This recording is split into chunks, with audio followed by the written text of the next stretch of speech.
Hi friends, welcome to my channel. Have a great day everyone.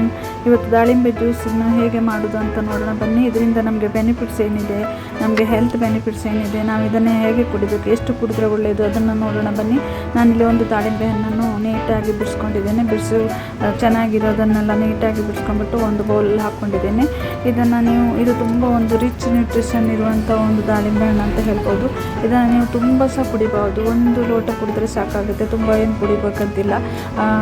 ತುಂಬ ಕುಡಿದ್ರೆ ಯಾವುದಾದ್ರೂ ಅತಿ ಆದರೆ ವಿಷ ಅಂತಾರಲ್ಲ, ಹಾಗಾಗಿ ನೀವು ಇದನ್ನು ಚೆನ್ನಾಗಿ ಬಿಡಿಸ್ಕೊಂಡ್ಬಿಟ್ಟು ಒಂದು ಬೌಲಲ್ಲಿ ಇಟ್ಕೊಂಡ್ಬಿಟ್ಟು ಇದನ್ನು ನೀವು ಒಂದು ಮಿಕ್ಸಿ ಜಾರ್ಗೆ ಹಾಕ್ಕೋಬೇಕು. ಮಿಕ್ಸಿ ಜಾರ್ಗೆ ಹಾಕಿ 1-2 ಐಸ್ ಪೀಸ್ ಹಾಕಬೇಕು, 3 ಸ್ಪೂನ್ ಸಕ್ಕರೆ ಹಾಕಬೇಕು ಅಥವಾ ಬೆಲ್ಲ ಸಹ ಹಾಕ್ಬೋದು. ಆಮೇಲೆ ಇದಕ್ಕೆ ನಾನು ಸ್ವಲ್ಪ ಹಾಲನ್ನು ಆ್ಯಡ್ ಮಾಡಿದ್ದೇನೆ. ಕೆಲವರು ಇದಕ್ಕೆ ನಿಂಬು ಜ್ಯೂಸ್ ಕೂಡ ಆ್ಯಡ್ ಮಾಡ್ಕೊಂಡು ಕುಡಿತಾರೆ, ಹಾಲು ಹಾಕಲ್ಲ, ಅವಾಯ್ಡ್ ಮಾಡ್ತಾರೆ.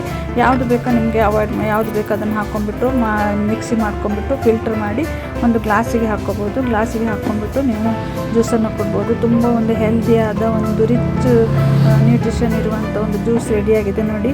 Thank you for watching. ಈ ಥರ ಒಂದು ನನ್ನ ಚಾನಲ್ನ ಸಬ್ಸ್ಕ್ರೈಬ್ ಮಾಡಿ, ಲೈಕ್ ಮಾಡಿ, ಕಮೆಂಟ್ ಮಾಡಿ ಹಾಗೂ ಶೇರ್ ಮಾಡಿ.